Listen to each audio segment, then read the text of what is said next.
Assalamualaikum warahmatullahi wabarakatuh. Perkenalkan, nama saya Muhammad Maulana Sandiadianto dari kelas 12 IPS 3. Saya di sini akan menjelaskan tentang sejarah akuntansi. Yang saya jelaskan di sini adalah sejarah akuntansi di dunia dan di Indonesia.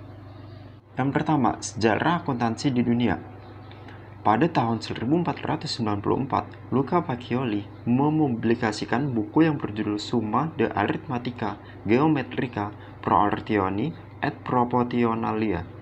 Dalam buku tersebut, terdapat subjudul Tractus de Computis et Scriptoris yang mengajarkan sistem pembukuan berpasangan. Subjudul inilah yang menjadi cikal bakal munculnya akuntansi.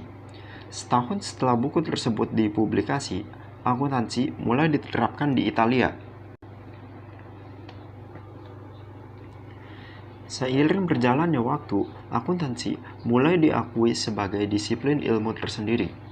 Setelah Perang Dunia Kedua, pengaruh akuntansi semakin terasa di dunia barat.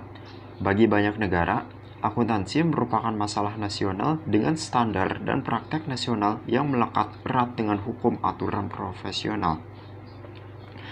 Dari sistem ini, pembukuan dan laporan keuangan dapat tersusun secara sistematis dan terpadu karena dapat menggambarkan laba, rugi, kekayaan, serta hak milik perusahaan.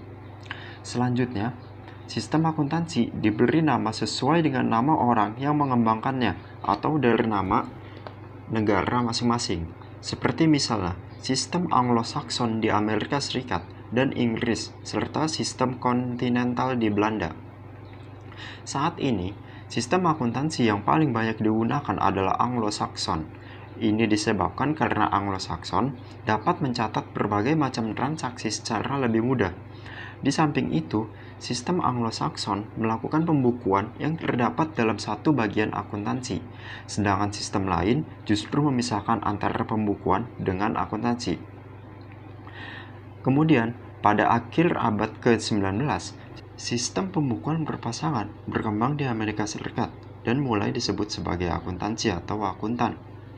Kemudian, berikutnya saya akan menjelaskan tentang sejarah akuntansi di Indonesia. Pada zaman penjajahan Belanda, perusahaan di Indonesia menggunakan sistem kontinental atau tata buku yang digagas oleh Luca Pacioli. Meskipun sama-sama berasal dari pembukuan berpasangan, tetapi akuntansi berbeda dengan tata buku. Setelah tahun 1960, akuntansi cara Amerika atau yang dikenal dengan Anglo-Saxon mulai diperkenalkan di Indonesia. Seiring berjalannya waktu, akhirnya sistem pembukuan di Indonesia pun berganti dari kontinental menjadi Anglo-Saxon. Kemudian pada tahun 1957, peristiwa konfrontasi Irian Barat yang melibatkan Indonesia dan Belanda sehingga berakibat pada seluruh pelajar yang berada di Belanda ditarik dan melanjutkan studinya di berbagai negara, salah satunya adalah Amerika. Pada perkembangan berikutnya, akuntansi di Indonesia menerapkan pedoman standar akuntansi keuangan atau disingkat PSAK sebagai upaya penyesuaian terhadap kondisi global, peningkatan transparansi laporan keuangan, dan peningkatan kualitas laporan keuangan di Indonesia.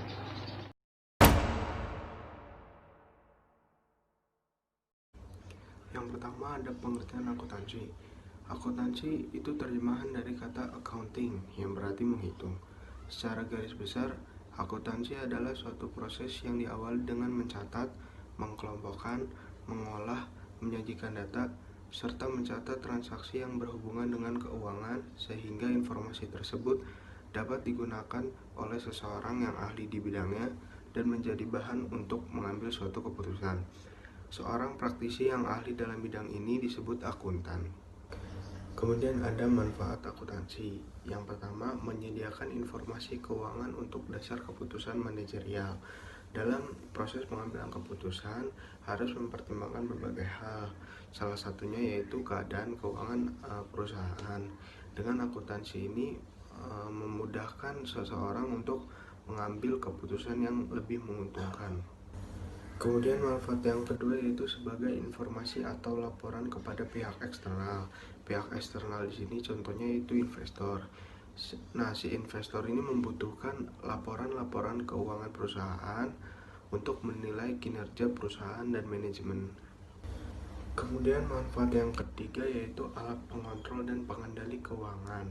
Manfaat akuntansi dalam memberikan informasi pengelolaan dana seperti laba yang dihasilkan dan kerugian yang diderita oleh perusahaan secara tidak langsung berfungsi sebagai alat pengendali keuangan perusahaan.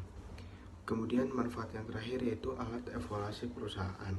Akuntansi memberikan laporan keuangan bulanan yang dapat menjadi bahan evaluasi suatu perusahaan. Dari laporan tersebut dapat terlihat strategi pemasaran mana yang paling menghasilkan, pengeluaran apa yang memberi nilai tambah pada perusahaan, dan pengeluaran mana yang kurang bernilai, yang berguna untuk menyehatkan kondisi keuangan suatu perusahaan.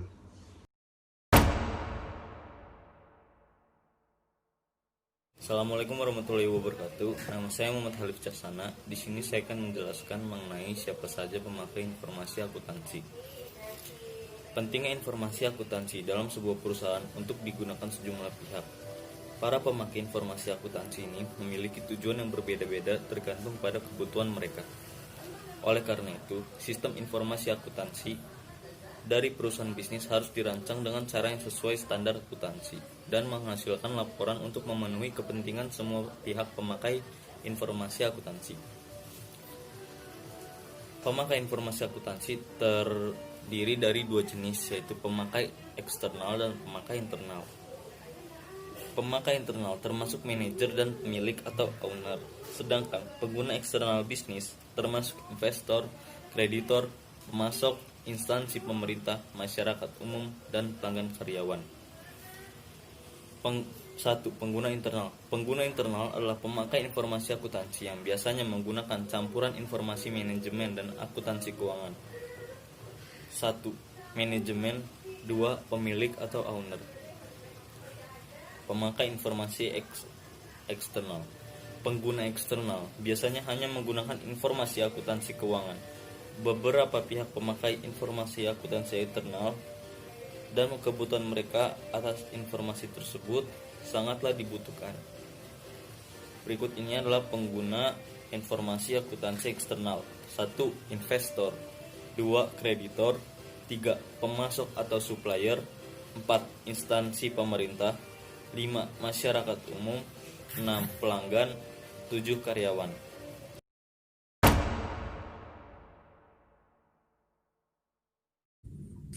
Assalamualaikum warahmatullahi wabarakatuh. Nama saya Nur Aini Pitaloka dari kelas 12 IPS 3. Di sini saya akan menjelaskan mengenai karakteristik kualitas informasi akuntansi.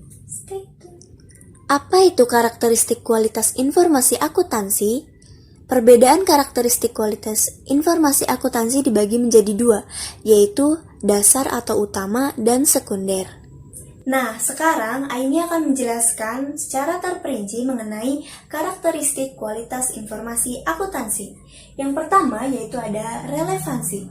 Relevansi mengacu pada seberapa membantu informasi akuntansi tersebut dalam proses pengambilan keputusan keuangan. Informasi akuntansi akan menjadi relevan jika memenuhi dua unsur. Yang pertama yaitu ada predictive value, di mana membantu untuk memprediksi hasil-hasil yang akan terjadi di masa yang akan datang. Yang kedua yaitu ada confirmatory value, di mana membantu untuk mengkonfirmasi kebenaran ekspektasi sebelumnya. Informasi akuntansi akan menjadi relevan jika bermanfaat bagi peristiwa sebelumnya dan membantu untuk memprediksi masa depan. Yang kedua yaitu ada dapat diuji atau rehabilitas. Rehabilitas juga dapat disebut keahlian. Hal ini dapat menunjukkan seberapa jauh informasi akurat yang mencerminkan sumber daya perusahaan, perputaran modal, transaksi, dan lain-lain. Faktor ini memberikan manfaat bagi mereka untuk melihat gambaran atau realita dalam informasi akuntansi. Yang ketiga yaitu dapat diverifikasi atau variability. Laporan keuangan dapat diverifikasi oleh akuntan-akuntan lain dengan metode yang sama dan dapat diuji. Sebagai contoh informasi akuntansi yang disajikan dapat diverifikasi oleh dua akuntan independen, misalnya akuntan publik atau auditor. yang dapat menyimpulkan berdasarkan verifikasi mereka telah melakukan transaksi dan keadaan yang telah terefleksi secara adil. Yang keempat yaitu ada ketepatan waktu atau timeliness. Ketepatan waktu adalah seberapa cepat informasi yang tersedia bagi pengguna informasi akuntansi. Dengan menyajikan informasi yang tidak tepat waktu, maka informasi tersebut tidak bermanfaat. Hal ini penting untuk informasi akuntansi untuk bersaing dengan informasi akuntansi lainnya. Yang kelima yaitu ada dapat dipahami atau understandability. Understandability adalah sejauh mana informasi yang dapat dipahami saat ini. Laporan keuangan perusahaan biasanya berisi lebih dari 100 halaman dengan informasi menyeluruh. Informasi yang dapat dipahami pengguna harus terdapat dalam laporan tersebut. Yang terakhir yaitu yang keenam ada komparatif. Komparatif adalah sejauh mana standar dan kebijakan akuntansi yang diterapkan secara konsisten dari periode satu ke periode lainnya. Laporan keuangan yang dapat dibandingkan harus sesuai dengan standar kebijakan akuntansi yang konsisten dengan apa yang diterapkan pada periode sebelumnya. Assalamualaikum warahmatullahi wabarakatuh. Saya Sabila Asmarizkia dari 12 IPS 3. Saya akan membahas tentang unsur-unsur dasar akuntansi. Unsur-unsur dasar akuntansi dibagi menjadi 6. Yang pertama aset. Aset terdiri atas 1. Kas. Kas adalah ayat pembayaran milik perusahaan yang siap digunakan. Yang kedua piutang. Piutang adalah hak perusahaan yang masih dibawa oleh pihak lain. Yang ketiga peralatan kantor. Peralatan kantor adalah alat yang dimiliki oleh perusahaan dan digunakan dalam jangka waktu panjang. Yang keempat perlengkapan kantor. Perlengkapan kantor adalah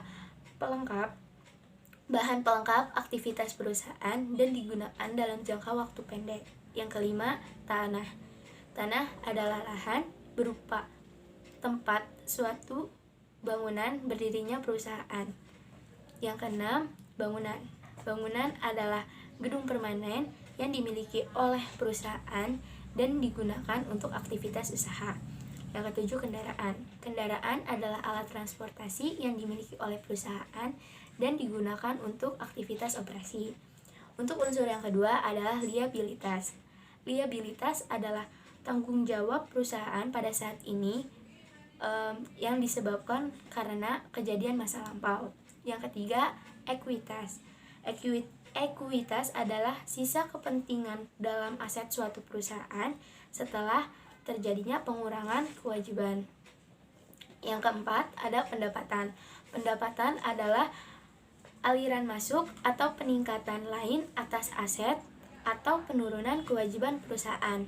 Yang kelima, beban. Beban adalah arus keluar atau penggunaan lain atas aset atau peningkatan kewajiban. Dan yang terakhir, prive. Prive merupakan pengambilan kas oleh pemilik perusahaan untuk kepentingan pribadinya. Sekian penjelasan saya. Kurang lebihnya mohon maaf. Wassalamualaikum warahmatullahi wabarakatuh.